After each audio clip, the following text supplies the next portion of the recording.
मणिपुर की पहचान Mary com Loktak झील और उसकी खूबसूरती से है, लेकिन उस खूबसूरती पर हिंसा ने ग्रहण लगा दिया है।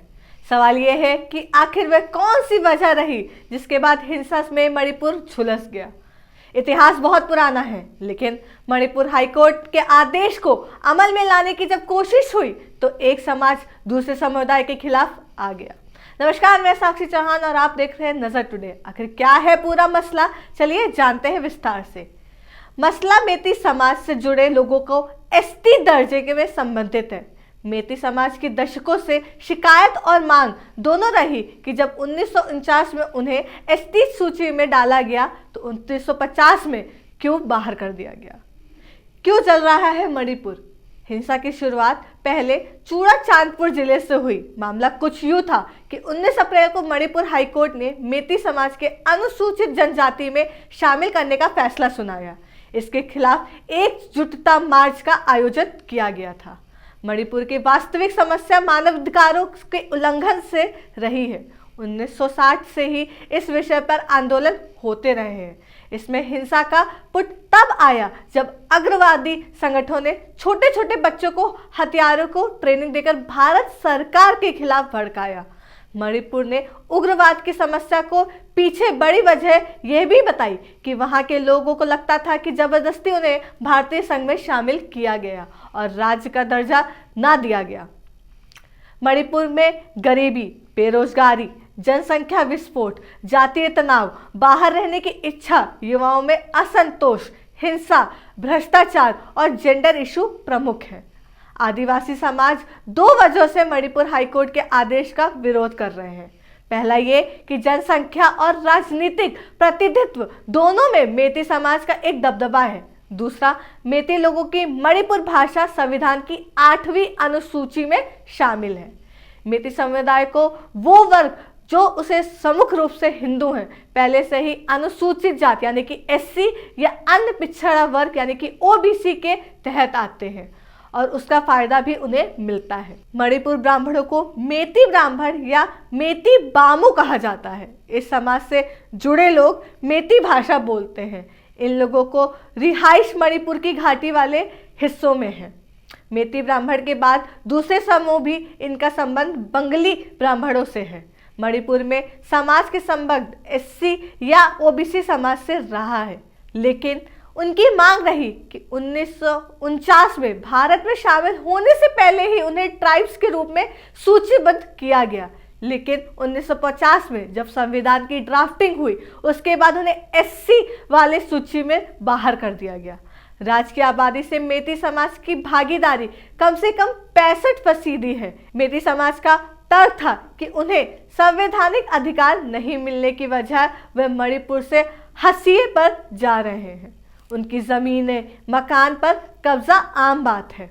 अगर बात 1951 की करें तो उनकी आबादी 51% थी और 2011 में सेशन डेटा के हिसाब से 44% पर है। जब हिंसा इतना आक्रोश पकड़ लिया है तो मणिपुर में उग्रवादियों के लिए जारी हुआ shoot out at site order. चलिए बताते हैं कि आखिर कब और क्यों लिया जाता है शूट आउट एट साइट का फैसला। मणिपुर में इन दिनों हिंसा काफी बढ़ गई है। हर तरफ आगजनी और तोड़फोड़ के कारण स्थिति काफी बेकाबू हो गई है।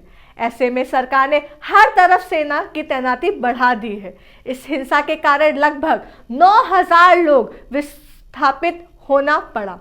फिलहाल राज्य सरकार को इस स्थिति के कारण नागरिकों की सुरक्षा का भी डर सता रहा है।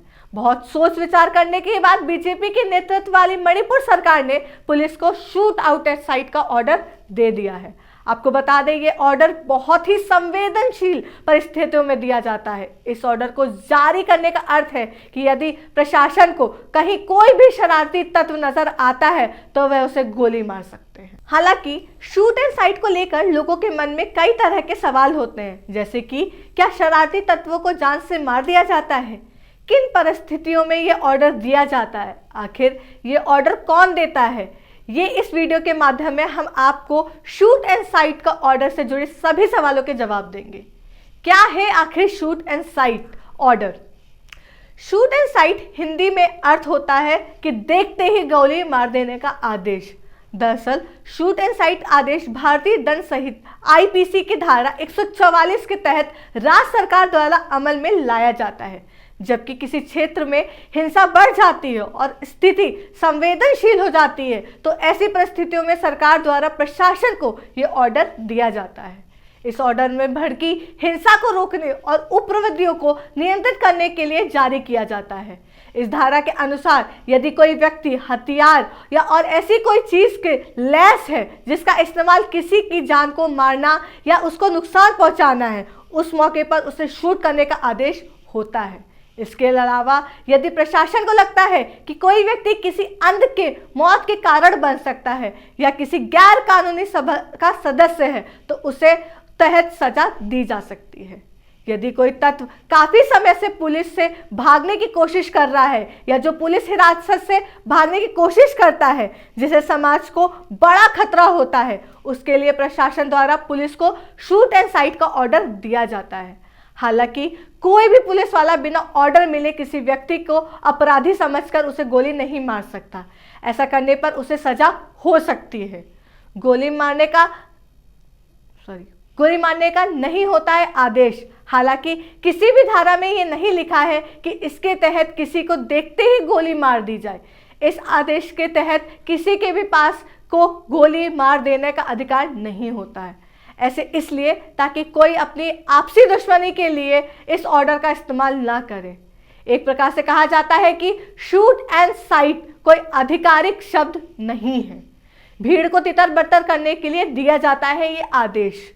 शूट एंड साइट ऑर्डर के तहत किसी पर गोली जान से मारने के लिए नहीं चलाई जानी चाहिए, बल्कि इस आदेश के लागू होने के बाद स्थिति को नियंत्रित करने और शरारती तत्व को गिरफ्तार करने के लिए गोली चलाई जा सकती है। इसमें व्यक्ति को केवल घायल करने का निर्देश है ताकि लोगों की भीड़ को काबू किया जा सके। हालांकि ऐसा ऑर्डर हिंसा प्रभावित क्षेत्रों में तभी दिया जाता है जब अन्य सभी योजनाएं अनुपयोगी साबित हो रही हों। स्पेशल गन का किया जाता है इस्तेमाल। आखिर क्या है ये स्पेशल गन, चलिए इसके बारे में बताते। इस ऑर्डर के तहत कई जगह एक स्पेशल गन का इस्तेमाल किया जाता है। पुलिस को 12 बोर पंप एक्शन गन दी जाती है जो घातक या जानलेवा नहीं होती, लेकिन ये काफी असरदार होती है। हालांकि इस गन से कोई असर नहीं होता है तो राइफल या रिवॉल्वर पिस्तौल में गोली चलाई जा सकती है। अब देखना ये होगा कि shoot out at site order देने के बाद हालात काबू होते हैं या हिंसा और भी भड़केगी। ऐसी तमाम जानकारी और खबरों के लिए देखते रहे नज़र टुडे। अगर आपको ये खबर और हमारी इन्फॉर्मेशन अच्छी लगी हो तो इस वीडियो को लाइक करें और हमारे चैनल को सब्सक्राइब करें। अगर आपका कोई विषय जिसका आप प्रश्न बताना चाहते हैं तो कमेंट बॉक्स में ज़रूर बताएं। धन्यवाद।